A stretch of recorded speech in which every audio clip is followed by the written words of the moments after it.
दुनिया में कोई ऐसा क्रूर व्यक्ति नहीं होगा जिसने एक मासूम बच्ची को इस तरह तड़पाया हो। सौतेली माँ ने पिता के मरते ही आरती को घर से निकाल दिया। किंतु यह अत्याचार तो अभी शुरुआत था। वह नहीं जानती थी कि सामने एक ऐसा वीरान महल प्रतीक्षा कर रहा है जहां मृत्यु नाचती है। मैं एक गरीब लड़की थी, मगर पेट पालने के लिए लड़का बनकर एक सर्कस में काम करती थी। मेरी सच्चाई कोई भी नहीं जानता था। हर रोज एक अजीबोगरीब आदमी सर्कस देखने आता, मुझे बड़ी रकम देकर चुपके से मालिक के पास अंदर चला जाता। ये देखकर मेरा दिल धड़क उठता कि आखिर वह मुझे ही इतने पैसे क्यों देता है। एक दिन मेरी जिज्ञासा ने मुझे मजबूर कर दिया। जैसे ही वह अंदर गया, मैं बिना आवाज किए उसके पीछे गई। दरवाजे के बाहर से मैंने जो चौंकाने वाली बातें सुनी, उन्हें सुनकर मेरी रूह कांप उठी, क्योंकि वहां तो मेरा नाम आरती है। जब से मैंने होश संभाला, अपने आसपास एक ही देवी को पाया। वो थी मेरी माँ देवकी। उनका चेहरा ममता की एक जीती जागती तस्वीर था। उनकी आंखों में मेरे लिए असीम प्यार झलकता था। मेरे लिए दुनिया उनके गर्म और सुरक्षित आंचल में सिमट आई थी। वो आंचल ऐसा था जैसे रेगिस्तान में ठंडी छांव। मुझे याद है, जब भी मैं खेलकर थकती या कोई चोट लग जाती, माँ का हाथ मेरे सिर पर फिरता तो मुझे तुरंत शांति मिल जाती। उनकी आवाज में वो मधुरता थी जो मुझे दुनिया के हर शोर से बेखबर कर देती थी। मैंने कभी पिता का चेहरा नहीं देखा था। पिता क्या होते हैं, उनका आशीर्वाद कैसा होता है, उनका स्नेह कैसा होता है, न कभी देखा न कभी महसूस किया। ये एक ऐसा खालीपन था जो हमेशा मेरे दिल के किसी कोने में दर्द की तरह चुभता रहता था। एक तड़प हमेशा दिल में रही कि काश मैं अपने पिताजी को एक बार देख सकूं, उनसे मिल सकूं, उनका प्यार महसूस कर सकूं। लेकिन जो लोग इस दुनिया की यात्रा पूरी कर चुके हों, उनसे मिलने की न कोई आशा बाकी रहती है और न ही उन्हें देखने की इच्छा पूरी होती है। मैं हमेशा रात के समय तारों को देखकर यह सोचती थी कि मेरे पिता भी शायद उन्हीं में से कोई एक चमकीला तारा होंगे जो मुझे ऊपर से देख रहे होंगे। मेरी कहानी भी कुछ ऐसी ही थी। माँ से बस उनकी बातें सुनी थीं। वो अक्सर मुझे उनके बारे में बताया करती थीं। उनकी खूबियां और मनमोहक आदतें विस्तार से सुनाती थीं। बेटी, तुम्हारे पिताजी ऐसे थे। वो बहुत हंसमुख और दयालु इंसान थे। उनका दिल सोने का था।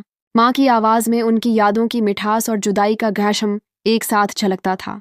माँ ने बताया था कि जब मैं महज 3 साल की थी, तभी पिताजी स्वर्ग सिधार गए थे। 3 साल, ये तो वो उम्र थी जब बच्चे बोलना सीखते हैं।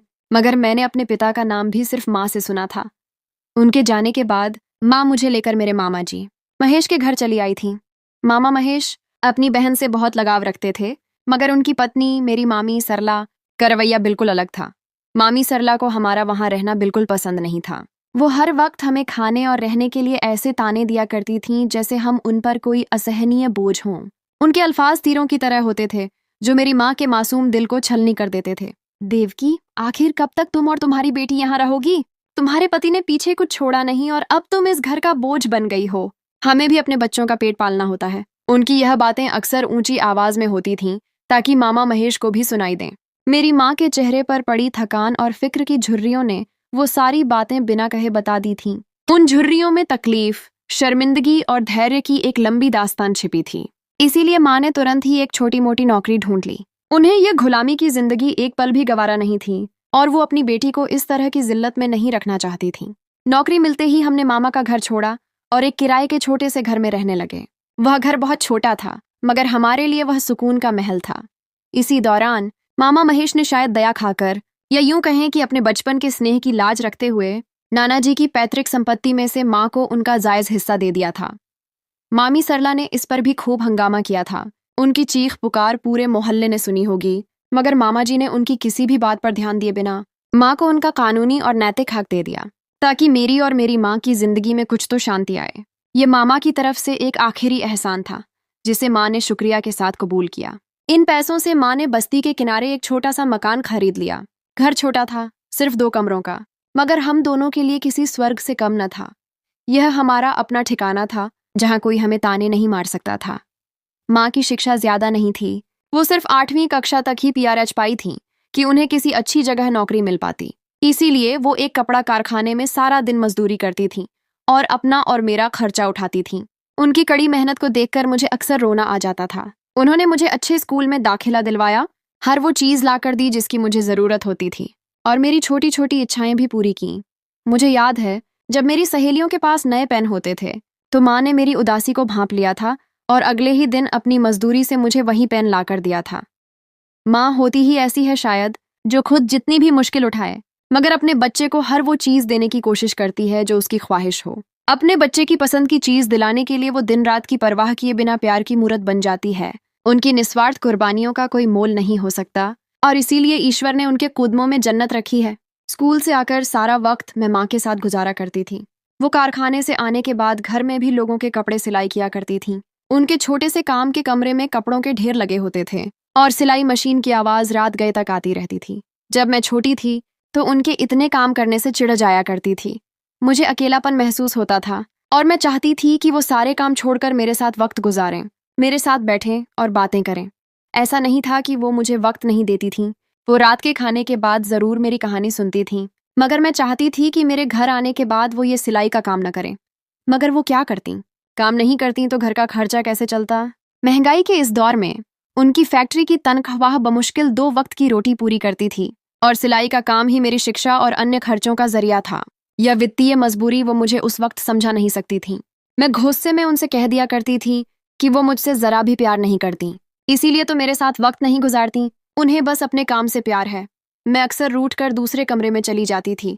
मगर जब बड़ी हुई, कॉलेज पहुंची, तब पता चला कि मोहब्बत उन्हें काम से नहीं, मुझसे है। तभी तो मेरी हर ख्वाहिश और ज़रूरत पूरी करने के लिए वो दिन और रात का फर्क मिटाकर तन मन से काम करती थीं। वो वाकई मुझसे इतना प्यार करती हैं कि मेरे बचकाने शिकवे भी हंसकर सुन लिया करती थीं और सब्र से मुझे समझाती थीं। मैंने मैट्रिक का इम्तिहान अच्छे नंबरों से पास कर लिया था और अब माँ मुझे शहर के बेहतरीन कॉलेज में दाखिला दिलवाना चाहती थीं। उनकी आंखों में मेरी तरक्की का ख्वाब था, मगर मुझे सिर्फ पढ़ाई नहीं करनी थी, इसके साथ कुछ और भी करना था जिससे धन कमाए जा सके और माँ का बोझ थोड़ा कम हो जाए। मैंने घर में ही मोहल्ले के छोटे बच्चों को ट्यूशन पढ़ाना शुरू कर दिया। माँ के लाख मना करने पर भी मैंने यही कहा कि माँ मुझे पढ़ाने दें, वैसे भी कॉलेज से आकर मैं फारिग ही तो होती हूँ। अगर बच्चों को पढ़ा दूंगी तो कुछ पैसे ही मिल जाया करेंगे और मेरा भी अध्ययन हो जाएगा। माँ की पेशानी पर फिक्र की लकीरें नुमाया हो जाती। वो कहती थीं कि बेटी, अभी तुम सिर्फ अपनी पढ़ाई पर ध्यान दो, इन सब में पढ़कर तुम कहीं अपनी पढ़ाई भूल ना जाओ। लेकिन मैं उन्हें यकीन दिलाती कि ऐसा नहीं होगा, मैं अपनी पढ़ाई का कोई नुकसान नहीं करूंगी। मेरी जिद और यकीन देखकर आखिरकार उन्होंने मुझे पढ़ाने की इजाज़त दे दी थी। ट्यूशन से इतने पैसे बन जाते थे कि मेरे कॉलेज के छोटे छोटे खर्च जैसे किताबें, किराया और अन्य ज़रूरतें पूरी हो जाया करती थीं। और इस बात से मैं काफ़ी खुश भी थी कि ज़्यादा न सही, कम ही सही, मगर माँ का कुछ बोझ तो मैंने कम किया ही था। मुझे खुश देखकर वो भी संतुष्ट हो जाया करती थीं। 2 साल इसी तरह गुजरे और अब मैंने इंटरमीडिएट का इम्तिहान भी शानदार नंबरों से पास कर लिया था। पढ़ाई में मैं बचपन से ही अच्छी थी, इसीलिए इस बार भी मेरे बेहतरीन नंबर आए थे। माँ मुझे उच्च शिक्षा दिलवाना चाहती थी। वो नहीं चाहती थीं कि जिस तरह अपनी कम शिक्षा की वजह से जो मुश्किलें उन्होंने उठाई हैं, कभी मैं उठाऊं। वो अक्सर दर्द भरे लहजे में कहती थीं, बेटी, अगर मेरे पास कोई अच्छी डिग्री होती तो मैं इतनी मुश्किल जिंदगी कभी ना गुजारती और न ही इतनी मजदूरी करती। शिक्षा ही तुम्हारा असली सहारा है, इसे कभी मत छोड़ना। हमारे समाज में आज भी बहुत सारे घराने ऐसे पाए जाते हैं जहां लड़कियों की शिक्षा के लिए ज्यादा कुछ नहीं किया जाता। उन्हें उच्च शिक्षा इसलिए नहीं दिलवाई जाती कि आगे जाकर उसने घर ही तो संभालना है, मगर हकीकत में यह सोच बिल्कुल गलत है। एक पुरुष से ज्यादा एक नारी की शिक्षा ज्यादा जरूरी होती है, क्योंकि अगर एक औरत शिक्षित होगी तो आने वाली पीढ़ियों को सुधार देगी। वो 2 घरों को संभालने के काबिल होगी। घर चलाने के लिए गृहस्थी के साथ साथ शिक्षा भी बहुत जरूरी है और जरूरत पड़ने पर और कुछ नहीं तो कम से कम अपना बोझ तो खुद उठाने के काबिल अपनी बेटियों को जरूर बनाना चाहिए। बदकिस्मती से माँ की तबीयत अब पहले से ज्यादा खराब रहने लगी थी। फैक्ट्री की कठिन परिश्रम और रात गए तक की सिलाई ने उनके जिस्म को अंदर से खोखला कर दिया था। काम उनसे होता नहीं था, मगर फिर भी वो हिम्मत करके करने की कोशिश किया करती। जब मैं उन्हें रोकती तो वो आंसू छुपाकर यही कहती कि आरती, काम नहीं करेंगे तो घर कैसे चलेगा। और एक तरह से उनकी यह बात भी ठीक थी, क्योंकि घर उसी धन से चलता था जो वो कमाती थीं। दिन ब दिन उनकी तबीयत ज्यादा खराब रहने लगी थी। मेरे बहुत कहने पर भी वो अपनी दवाई नहीं लेती थीं और कहती कि जो पैसे उनकी दवाई पर खर्च होने थे वो मेरी किसी जरूरत पूरी करने के काम आ जाएंगे। उनकी यह कुर्बानी मेरे दिल को चीर देती थी। इसी तरह वक्त गुजरने के साथ साथ वो ज्यादा बीमार रहने लगी थीं। अब तो बिस्तर पर ही लेटी रहती। बहुत बार उठकर काम पर जाने की कोशिश करती, मगर उनके जिस्म में ताकत नहीं बची थी। इसीलिए जो करना था अब मुझे ही करना था। ट्यूशन से इतने पैसे नहीं मिलते थे कि माँ का महंगा इलाज हो सकता, मेरी पढ़ाई भी जारी रहती और घर के खर्चे भी चलते। यह सब इतने थोड़े से पैसों से तो हरगिज मुमकिन नहीं था। मैंने कई जगह तलाश की, एक स्कूल में नौकरी ढूंढी, मगर उससे भी इतने पैसे नहीं मिलते थे कि सब खर्चे पूरे हो सकें। और अभी तक मेरी पढ़ाई भी पूरी नहीं हुई थी कि कोई अच्छी नौकरी मुझे मिल जाती। चारों तरफ अंधेरा महसूस हो रहा था। बहुत सोचने के बाद मेरे जहन में एक ख्याल आया और मैं अपना बैग उठाए माँ को किसी ज़रूरी काम का बताकर घर से बाहर निकल आई। और अब मेरा रुख उसी तरफ था जहाँ का सोचकर मैं घर से निकली थी। गोपाल अंकल को मैं बचपन से जानती थी। वो हमारे मोहल्ले के शरीफ और मददगार बुजुर्ग थे, एक अच्छे और भले इंसान थे। मैंने उन्हें अपनी तमाम परेशानियां और मजबूरी विस्तार से बताई तो उन्होंने अफसोस का इजहार किया और मुझे अपने एक जानने वाले के पास जाने को कहा, जो शहर से दूर एक लोकनाट्य मंडली के मालिक थे। लोग उन्हें सेठ जी कहते थे। मैं वहां चली आई। जब मैंने उनसे माँ के इलाज और मजबूरी का जिक्र करते हुए बात की तो उन्होंने मुझे कुछ सोचते हुए, जैसे मेरे हाथों की कुशलता या मेरी ज़रूरत को भांप लिया हो, अपने पास काम पर रख लिया और कहा कि वो मुझे पैसे भी अच्छे दे दिया करेंगे। काम भी ज़्यादा मुश्किल नहीं था, बस स्टेज के पीछे के इंतज़ाम देखने थे और इस तरह से मैं अपनी पढ़ाई भी जारी रख सकती थी। यही फ़ायदा मुझे इस नौकरी में सबसे बड़ा नज़र आया था और मैंने उनकी नौकरी फौरी तौर पर कबूल कर ली थी। मगर मसला यह था कि वहाँ बहुत सारे लोग लोकनाट्य देखने आते थे। यह एक सार्वजनिक जगह थी और मैं अपनी असली पहचान के साथ कभी भी काम नहीं कर सकती थी। बदनामी का डर और माँ की इज्जत का सवाल था। तो सेठ जी ने शायद मेरी मुश्किल को समझते हुए मुझे कहा कि मैं लड़के के रूप में आया करूं, अपने हुलिये को बदल लूं और इसी तरह किसी को यह बात भी पता नहीं चलेगा कि मैं एक लड़की हूं और मुझे भी कोई मसला नहीं होगा। मैंने भी कुछ देर सोचकर हामी भर ली थी और अगले दिन से काम पर आने का कहकर वहां से चल पड़ी थी। साथ ही साथ यह बात भी मेरे दिमाग में शिद्दत से चल रही थी कि क्या माँ मुझे यह काम करने देंगी। मगर कुछ तो करना ही था। ऐसे हाथ पर हाथ रखकर न तो जिंदगी गुजरनी थी और न ही हमारी ज़रूरतें पूरी होनी थीं। घर आकर मैंने माँ को यह नहीं बताया कि मुझे एक लोकनाट्य मंडली में काम मिला है।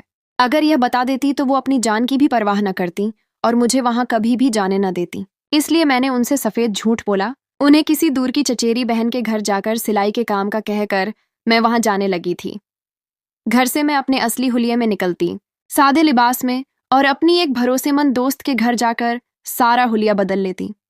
चेहरे पर नकली मूंछें, लड़के के कपड़े और बालों को एक खास अंदाज में सेट करके मैं लड़की से लड़के का हुलिया बना लेती, जिसे मैंने करण का नाम दिया था। यह करण ही थी जो लोकनाट्य मंडली में काम करती थी और वहां से अपने काम पर चली जाती और वहां से वापस आकर भी पहले अपनी दोस्त के घर जाकर कपड़े बदलती और फिर घर आती। शुरू शुरू में मुझे हुलिया बदलने में मुश्किल हुआ करती थी। ये झूठ का बोझ भी था, मगर फिर आहिस्ता आहिस्ता मुझे आदत हो गई थी और अब तो मुझे बिल्कुल भी यह काम मुश्किल नहीं लगता था। काम में ध्यान ज्यादा था और वक्त कम, जिससे मैं जज्बात को ज्यादा देर तक खुद पर हावी नहीं होने देती थी। मुझे वहां काम करते अब 1 महीना होने वाला था और तनख्वाह मुझे बीच में ही मिल गई थी, गोपाल अंकल के कहने पर, क्योंकि मुझे पैसों की सख्त जरूरत थी। उन पैसों से ज्यादा तो नहीं, मगर कुछ हद तक हमारे मसले हल हो जाया करते थे। माँ की दवाई और इलाज के शुरुआती खर्च और घर का खर्चा चल ही जाता था। अपनी पढ़ाई पर भी मुझे एक तरफ ध्यान देना पड़ा था, मगर माँ से मैं यही कहती थी कि मैंने अपनी पढ़ाई जारी रखी हुई है ताकि उनका दिल न दुखे, और वो मेरे इस झूठ पर खुश हो जाया करती थीं। लोकनाट्य में मुझे काम करते अब 2 महीने होने वाले थे। वहाँ के मालिक सेठ जी के अलावा यह बात कोई नहीं जानता था कि मैं एक लड़की हूँ। सब यही समझते थे कि मैं एक खामोश मेहनती लड़का हूँ और इस बात से मुझे काफ़ी सहूलत होती थी। मैं बिना किसी डर के आराम से काम कर लिया करती थी। एक दिन बहुत ही अजीब बात हुई थी। एक आदमी वहाँ आया, लोकनाट्य देखने आया और जाते हुए मुझे बहुत सारे पैसे दिए और उसके बाद सेठ जी से मिलने उनके कमरे में चला गया। उसने मेरे हाथ में 1000 रुपए का नोट थमा दिया। पहले तो मैंने वो पैसे लेने से ही इनकार कर दिया, मगर वो जबरदस्ती मुझे पैसे दे जाता। उनके लहजे में एक गैर मामूली नरमी थी। क्योंकि मुझे पैसों की सख्त ज़रूरत भी थी, तो इसीलिए मैंने वो पैसे शर्मिंदगी के साथ रख लिए। अगले दिन फिर वही शख्स आया और मुझे पैसे देकर मालिक से मिलने अंदर चला गया।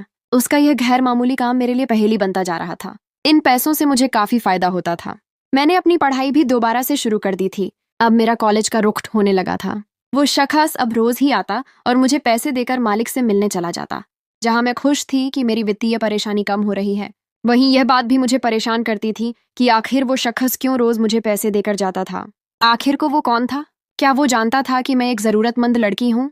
अगर हाँ, तो कैसे जानता था? बहुत सारे सवाल मेरे दिमाग में उस वक्त लगातार चल रहे थे और इन सब का जवाब सिर्फ एक ही इंसान दे सकता था, और वो था वही शख्स जो मुसलसल 1 हफ्ते से लोकनाट्य देखने आ रहा था और मुझे पैसे देकर जा रहा था। इस बात का जिक्र मैंने न तो वहां किसी से किया था और न ही घर में माँ को यह बात बताई थी।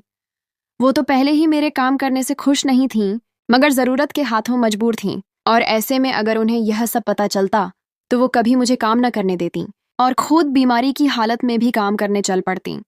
मैंने सोचा था खुद ही इस बात का कोई ना कोई हल निकाल लूंगी, और सबसे पहले तो मुझे यह बात जाननी थी कि आखिर वो था कौन और वहां क्यों आता था और मुझे पैसे क्यों देता था। आज जब मैं काम पर आई तो यही सोचकर आई थी कि आज पता लगाकर ही रहूंगी, और मैंने ऐसा ही किया था। वो शख्स आया, मुझे पैसे दिए। जब मालिक के कमरे में बात करने गया तो मैं भी छुपकर उसके पीछे चल पड़ी थी और कमरे के दरवाजे के बाहर सांस रोके छुपकर उनकी बातें सुनने लगी। और यह सुनकर तड़प उठी कि अंदर तो मेरा ही जिक्र हो रहा था। करण का ख्याल रखना, वो बहुत मेहनती है।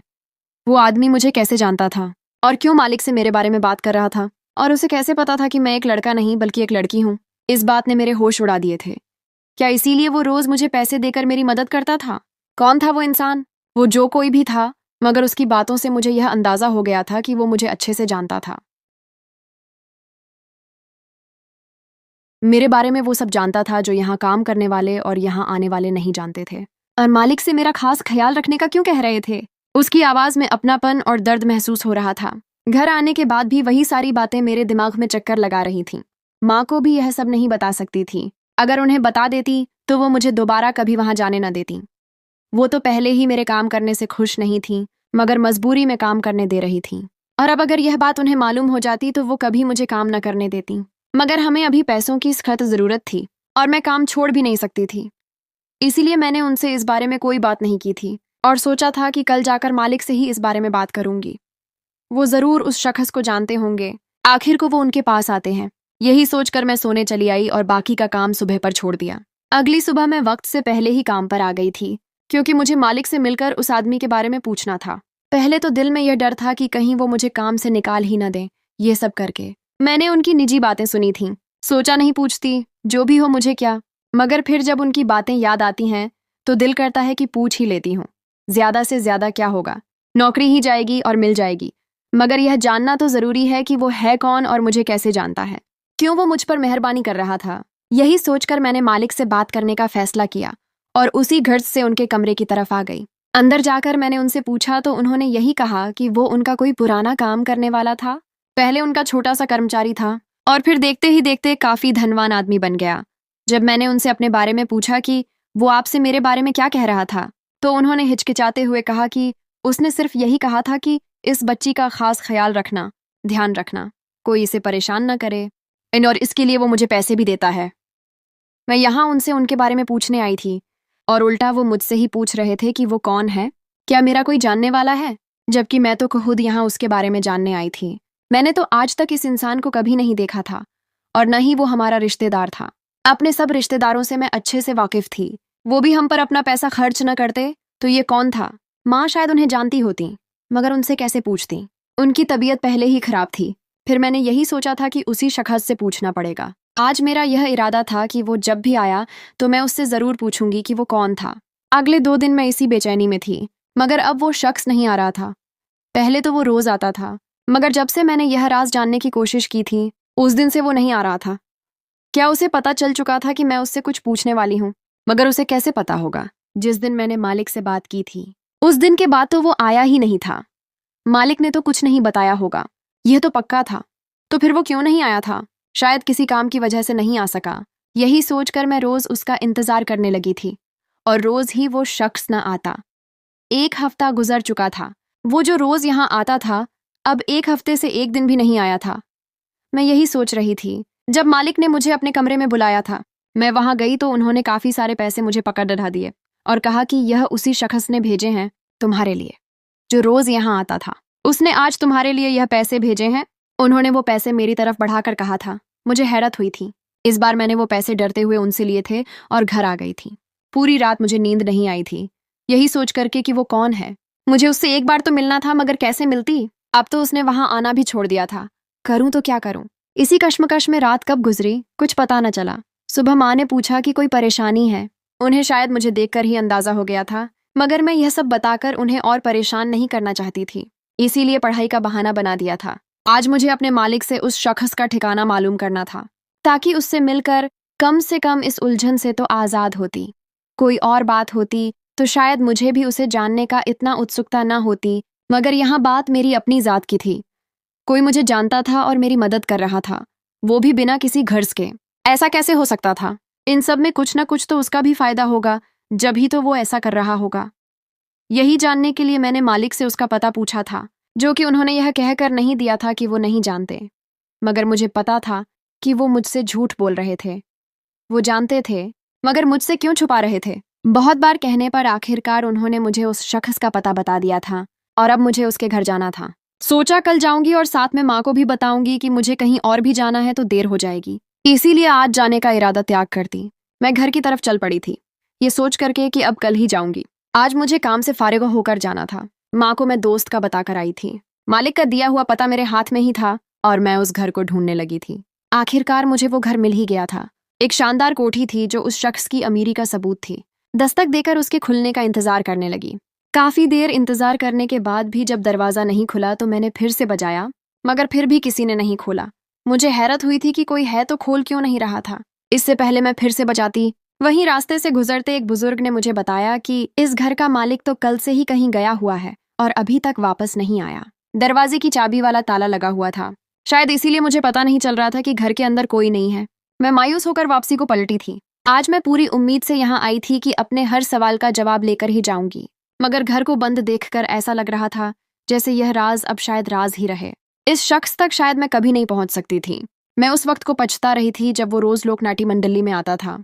काश मैं उसी वक्त उससे पूछ लेती तो मुझे इतनी खवारी न करनी पड़ती। मगर अब मेरा उत्सुकता और भी बढ़ गया था। मैं यह सोचकर वहां से चली आई थी कि चलो आज नहीं तो फिर सही, कभी तो वो शख्स वापस अपने घर आएगा। जब भी आएगा उस दिन उससे पूछ लूंगी। इस बात को अब काफी दिन गुजर चुके थे। आज फिर मालिक ने मुझे अपने पास बुलाकर फिर से पैसे दिए थे जो मैंने खामोशी से उनसे ले लिए थे। आज फिर मुझे उसके घर जाना था क्योंकि काफी दिन गुजर चुके थे और अब वो जरूर वापस आ चुका होगा। यही सोचकर मैं फिर से उसके घर के बाहर मौजूद थी, मगर आज फिर कोई दरवाजा नहीं खोल रहा था। फिर मैंने वहां से गुजरते एक आदमी से पूछा तो पता चला कि यहाँ रहने वाला शख्स अभी तक वापस नहीं आया था। ऐसा कैसे हो सकता था? अब तो इस बात को काफी दिन गुजर चुके थे। अब तक तो उसे आ जाना चाहिए था, तो फिर आया क्यों नहीं? आज ही तो मालिक ने मुझे उसके दिए हुए पैसे दिए थे। अगर वो आया ही नहीं तो पैसे कौन देकर गया था? हो सकता है उसका कोई कर्मचारी पैसे दे जाता हो। वो शख्स जानबूझकर मेरे सामने नहीं आना चाहता था। अब तो मुझे साफ ऐसा ही लगने लगा था। मगर क्यों? आखिर क्यों वो मुझसे भाग रहा है? उस दिन की तरह आज भी निराशा लिए मैं घर वापस आ रही थी, जब मुझे याद आया था कि मैं तो अपना पर्स मालिक के कमरे में ही भूल आई थी। इसीलिए वापसी की तरफ चल पड़ी। वहां से सब लोग अब करीब करीब जा ही चुके थे। कुछ ही लोग थे जो मौजूद थे। मैं जैसे ही मालिक के कमरे में जाने लगी तो मुझे कोई जानी पहचानी सी आवाज सुनाई दी। ये आवाज तो उसी शख्स की थी जिसे मैं इतने दिनों से ढूंढ रही थी, और आज मैं यह मौका किसी सूरत अपने हाथ से जाने नहीं दे सकती थी। मेरी उत्सुकता और हिम्मत एक साथ बढ़ी, इसीलिए मैंने दरवाजा खोला और बिना इजाजत अंदर दाखिल हुई। वहां मौजूद वो शख्स मुझे वहां देखकर हैरान हुआ और अपनी जगह से उठ गया था। उसके चेहरे पर घबराहट और शर्मिंदगी का एक मिला जुला असर था। मैं भी उसके बिल्कुल सामने आकर खड़ी हो गई थी और यह देखकर उसने अपनी नजरें मुझसे चुराईं, जैसे वो मेरे सवालों का सामना नहीं कर सकता था। मैं किसी भी चीज को खातिर में लाए बिना ही उनसे सवाल करने लगी थी कि आखिर वो थे कौन और क्यों मुझसे भाग रहे थे। जब उनको लगा कि अब उनके फरार के सारे रास्ते बंद हो गए हैं, वो जिस कुर्सी से उठे थे वापस उसी पर बैठ गए थे और अब मैं भी उनके सामने ही बैठ चुकी थी। मालिक समझदारी से कमरे से बाहर निकल चुके थे और उनके जाते ही मैंने उनसे सारे सवालात करने शुरू कर दिए थे जो अब तक मेरे दिमाग में चल रहे थे। मैंने उनसे पूछा था कि वो क्यों रोज मुझे पैसे देते थे, वो मुझे कैसे जानते हैं, जिस पर उन्होंने गहरी सांस ली और बोलना शुरू कर दिया। मैं तुम्हारे सारे सवालों के जवाब दूंगा, मगर इससे पहले मैं तुम्हें कुछ और बताना चाहता हूँ। एक कहानी है, सुनोगी? उन्होंने मुझसे गमगीन लहजे में पूछा था और मैं बस खामोश ही रही थी। मेरे दिल में धक धक हो रही थी। जिस पर उन्होंने फिर से बोलना शुरू कर दिया। आज से 20 साल पहले मेरा नाम आनंद था। मैं भी इसी लोकनाट्य मंडली में काम करता था, एक आम सा कर्मचारी जिसकी न तो कोई औकात थी और न ही हैसियत। जेब में भी कभी पैसे होते तो कभी बिल्कुल ही खाली होती थी, मगर दिल बिल्कुल साफ था। देवकी, एक लड़की यहाँ हर हफ्ते लोकनाट्य देखने आया करती थी। मैं पहली नजर में ही उसे अपना दिल दे बैठा था।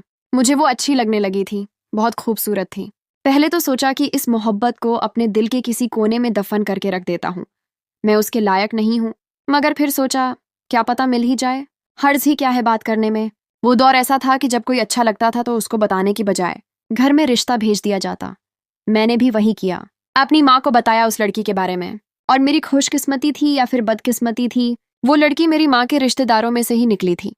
और माँ ने बात आगे बढ़ाई थी और इस तरह बात बढ़ती बढ़ती विवाह तक पहुंच गई थी। मैं बहुत खुश था, होता भी क्यों ना, आखिर को वो मिल रही थी जिसको पसंद किया था। देवकी मेरी पत्नी बन गई थी, सब अच्छा था, जिंदगी अच्छी गुजर रही थी। मैं उसकी हर छोटी से छोटी ख्वाहिश पूरी करने की कोशिश करता था, उसे खुश रखने की कोशिश करता, और मुझे लगता था कि मैं इसमें कामयाब भी हो जाता था। मगर वो सब मेरा अपना ही वहम था, वो तो कभी मुझसे खुश हुई ही नहीं थी। और यह बात मुझे विवाह के 3 साल बाद पता चली, जब मैंने उसे किसी से फोन पर बात करते सुना। पहले तो मुझे सिर्फ शक था कि वो किसी और से राब्ते में है, मगर उस दिन मैं काम से जल्दी घर आ गया था। बाहर का दरवाजा खुला देखकर मैं सीधा अंदर चला आया, जब मैंने उसे किसी अमीर शख्स से बात करते सुना था। मैं सब कुछ सुन चुका था, मगर फिर भी अनजान बन गया और उसे कुछ न पूछा। इस वक्त तुम मेरी गोद में खेल रही थी, 2 साल की थी। वक्त गुजरता गया और फिर एक दिन उसने खुद ही मुझसे कहा कि उसे मुझसे तलाक चाहिए, वो अब मेरे साथ नहीं रहना चाहती। मुझे उस दिन ऐसा लगा था जैसे किसी ने आसमान मेरे सर पर गिरा दिया हो। मेरे पास अब उसे रोकने की कोई वजह नहीं बची थी। अपने दिल पर पत्थर रखकर पहले मैंने जिस तरह उसकी गलती माफ की थी, इस तरह दूसरी बार दिल पर पत्थर रखकर उसकी यह आखिरी इच्छा भी पूरी कर दी थी। वो मुझे छोड़कर चली गई और साथ में मेरी और अपनी 2 साल की बिटिया को भी ले गई। बच्ची को मैंने खुद ही उसे सौंपा था। उसने जो भी किया, मगर मुझे तो मोहब्बत थी ना उससे, इसीलिए बच्ची उसे दे दी कि वो अपनी बच्ची के लिए इतना तड़पे। मेरा क्या था, मुझे तो वैसे भी अब सारी जिंदगी तड़पना ही था। और वैसे भी एक बच्चे को माँ की ज्यादा जरूरत होती है, न कि पिता की। और मुझे यकीन था जिसे वो मोहब्बत करती थी वो भी उससे करता ही होगा और मोहब्बत में बच्ची को भी अपना लेगा।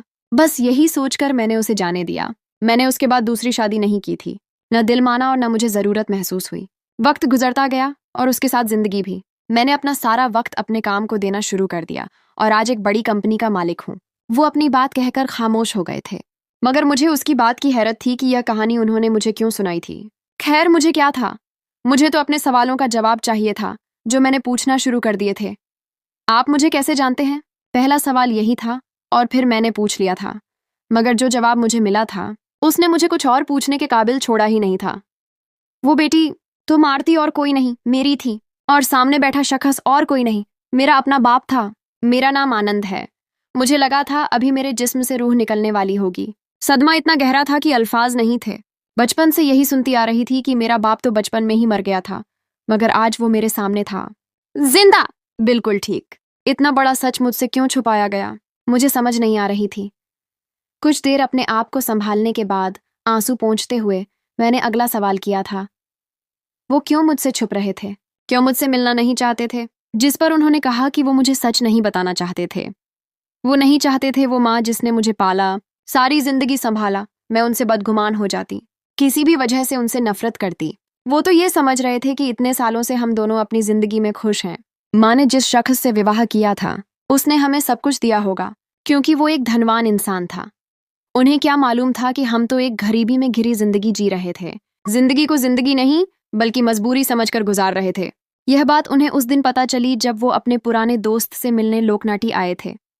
मेरे हाथ पर बना काला निशान जो बचपन से था, वही निशान उन्होंने मेरे हाथ पर देख लिया था। और फिर मालिक से पूछने पर उन्हें पता चला कि यह एक लड़की है जिसे पैसों की जरूरत थी।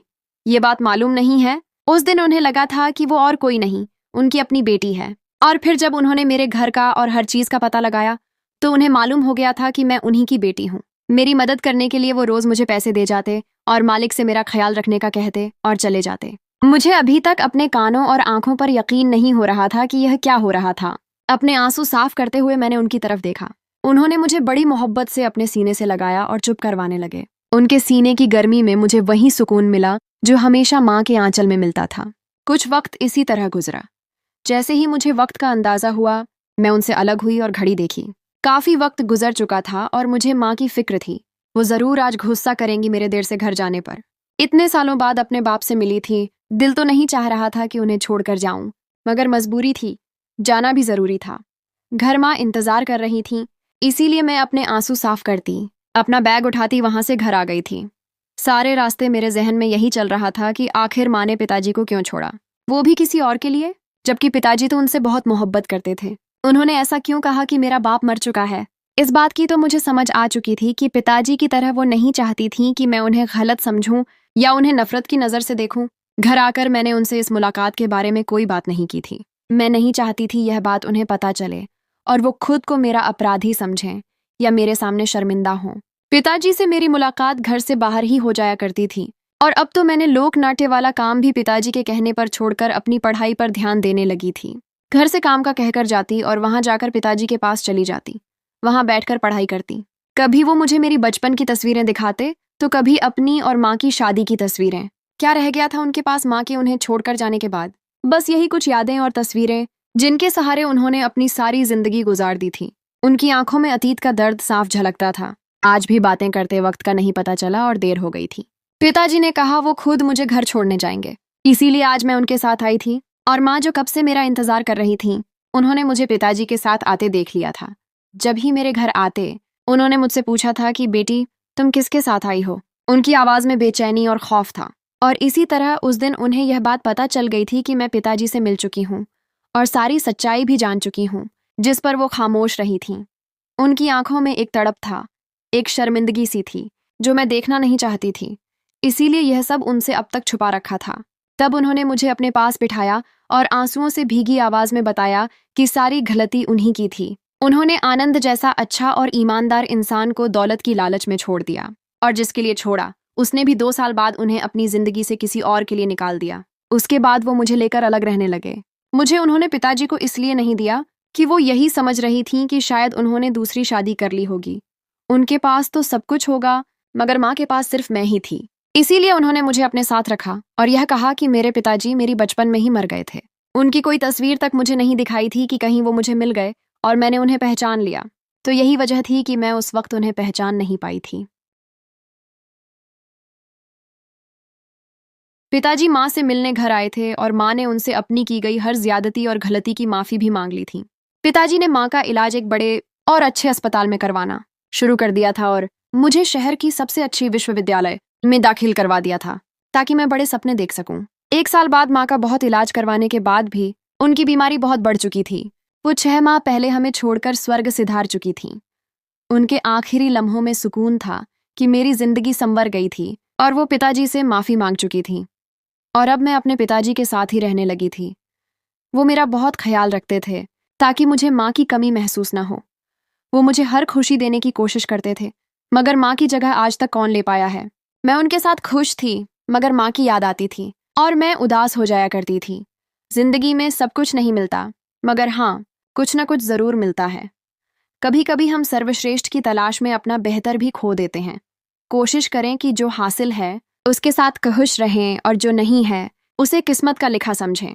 मेरी जिंदगी ने मुझे एक सर्वोत्तम पिता और अनमोल सच्चाई दी, मगर माँ की मोहब्बत का वो आखिरी सुख छीन लिया। अब मुझे उन दोनों के सपनों को पूरा करना है। माँ के जाने के गम से निकलने में मुझे आनंद पिताजी ने बहुत सहारा दिया। वो सचमुच मेरे लिए रेगिस्तान में ठंडी छांव बन गए थे। वो नहीं चाहते थे कि मेरी शिक्षा प्रभावित हो, लिहाजा उन्होंने अपना ज्यादातर वक्त मेरे साथ गुजारना शुरू कर दिया था। उनकी कंपनी का सारा काम उनके एक वफादार कर्मचारी विशाल के जिम्मे था। विशाल एक मेहनती और काबिल नौजवान था जो कंपनी के तमाम मामले बहुत अच्छे से संभालता था। आनंद पिताजी उसे बेटे की तरह ही समझते थे क्योंकि विशाल ने उनके मुश्किल वक्त में उनका साथ दिया था। विशाल अक्सर हमारे घर आया करता था। पिताजी मुझे बताते थे कि वो एक अनाथ है जिसे उन्होंने छोटे से ही पाला पोसा और शिक्षा दिलवाई। वो एक ईमानदार और सीधा साधा लड़िचका था और वो मुझे हमेशा बड़ी बहन की तरह इज्जत देता था। मैंने अपने बाप को पहली बार किसी दूसरे शख्स पर इतना भरोसा करते देखा था। धीरे धीरे विशाल की मौजूदगी मेरे लिए भी जाना पहचाना होती चली गई। वो मेरे पढ़ाई के मसलों में मदद करता, मेरे लिए किताबें लाता और अक्सर मुझे और पिताजी को मनोरंजन के स्थानों पर भी ले जाता। विशाल की खामोश और सच्ची मोहब्बत, भाई की तरह का प्यार मेरे दिल में उसके लिए एक खास जगह बना रही थी क्योंकि वो मेरे पिताजी का इतना ख्याल रखता था। सब कुछ अच्छा चल रहा था, मगर एक शाम जब पिताजी एक अहम बैठक के लिए बाहर गए हुए थे तो उनके निजी नंबर पर एक फ़ोन कॉल आई। नंबर अनाम था। मैंने कॉल उठाई। दूसरी तरफ एक बुजुर्ग औरत की आवाज़ थी जो बहुत परेशान लग रही थी। आनंद, बेटा तुम कहाँ हो? मुझे तुम्हारी बहुत ज़रूरत है। तुमने मुझसे मिलना क्यों छोड़ दिया? क्या तुम भूल गए? वो मेरा हक है, मैं उसे नहीं छोड़ूंगी। मैंने पूछा कि वो कौन है तो उस औरत ने घबराकर फ़ोन काट दिया। ये बात सुनकर मेरे दिल में शक का पहला बीज बोया गया। मैंने इस फोन कॉल का जिक्र पिताजी से नहीं किया क्योंकि मैं उन्हें परेशान नहीं करना चाहती थी, और न ही विशाल से किया कि कहीं वो यह सब जानकर पिताजी को कुछ गलत ही ना बता दे। मगर यह बात मेरे दिमाग से नहीं निकल रही थी। वो मेरा हक है, ये फिक्रा मुझे परेशान कर रहा था।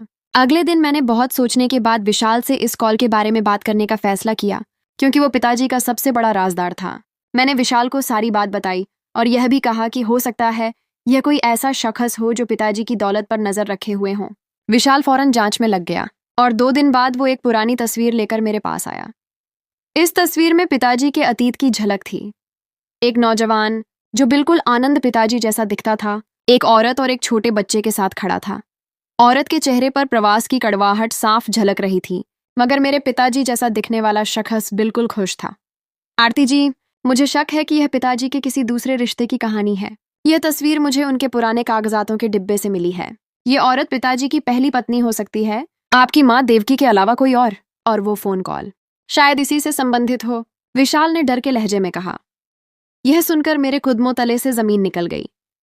क्या माँ ने पिताजी से जो कुछ छुपाया, पिताजी ने भी माँ से कोई बात छुपा कर रखी थी? मैंने कभी सोचा भी नहीं था कि उनकी जिंदगी में देवकी माँ से पहले भी कोई हो सकता है। यह नए खुलासों का तूफान था जिसने मेरी जिंदगी की कश्ती को हिलाकर रख दिया था। मैंने फैसला किया कि अब मैं पिताजी से जरूर पूछूंगी, मगर मौका नहीं मिल रहा था। एक शाम जब हम साथ बैठे थे तो मैंने उन्हें तस्वीर दिखाई और पूछ लिया। पिताजी का चेहरा फौरन पीला पड़ गया था। वो एक लंबी खामोशी के बाद बोले, बेटी, हाँ, तुमने सही सोचा है। यह तस्वीर मेरी पहली पत्नी राधा की है। उन्होंने अपनी कहानी सुनाई, जो मेरी माँ देवकी से मिलने से करीब 3 साल पहले की थी। राधा एक गरीब खानदान से थी और पिताजी ने सामाजिक दबाव में आकर उससे शादी की थी। वो सिर्फ 6 माह उनके साथ रही और फिर एक दिन अचानक उन्हें छोड़कर चली गई, क्योंकि वो दौलत और एक बड़े शहर की जिंदगी चाहती थी जो उस वक्त के गरीब आनंद के बस में नहीं थी। उसने यह भी नहीं बताया कि वो क्यों जा रही है, बस चली गई और फिर न कभी वापस आई और न ही कभी कोई राब्ता रखा। और इस शादी को तलाक का रूप दे दिया गया था कि राधा अब दुनिया में नहीं है। पिताजी ने बताया कि वो औरत फोन पर दरअसल राधा ही थी, जो अब बूढ़ी हो चुकी थी और बीमारी और गरीबी की वजह से वापस उनकी दौलत में अपना हक मांगने आई थी। उन्हें डर था कि यह बात मालूम होने पर मैं और ज्यादा परेशान हो जाऊंगी, इसलिए उन्होंने यह बात मुझसे छुपा कर रखी थी। राधा की बीमारी और गरीबी की खबर सुनकर मेरे दिल में दया आई, मगर यह बात भी जहन में थी कि उसने पिताजी को दौलत की लालच में छोड़ा था। पिताजी ने फैसला किया कि वो राधा की मदद करेंगे, मगर उसे अपनी जिंदगी में दोबारा शामिल नहीं करेंगे। पिताजी ने विशाल को राधा को ढूंढने का काम सौंपा। जब वो मिली तो वो अंतिम सांसें पर थी।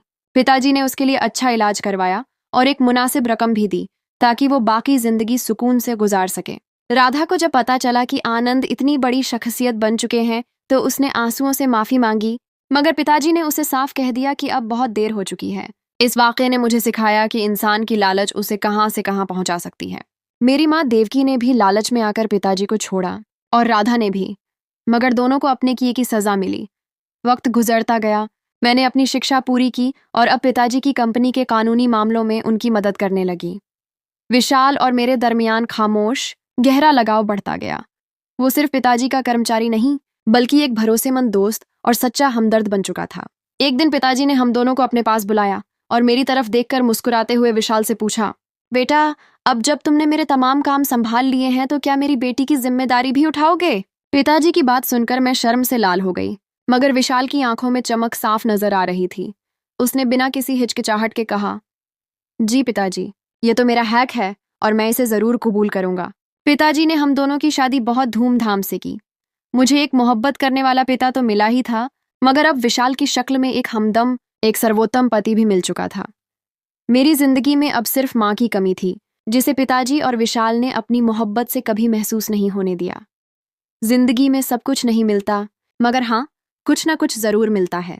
मुझे सर्वोत्तम पिता और अनमोल सच्चाई मिली और अब एक सच्चा जीवन साथी भी मिला।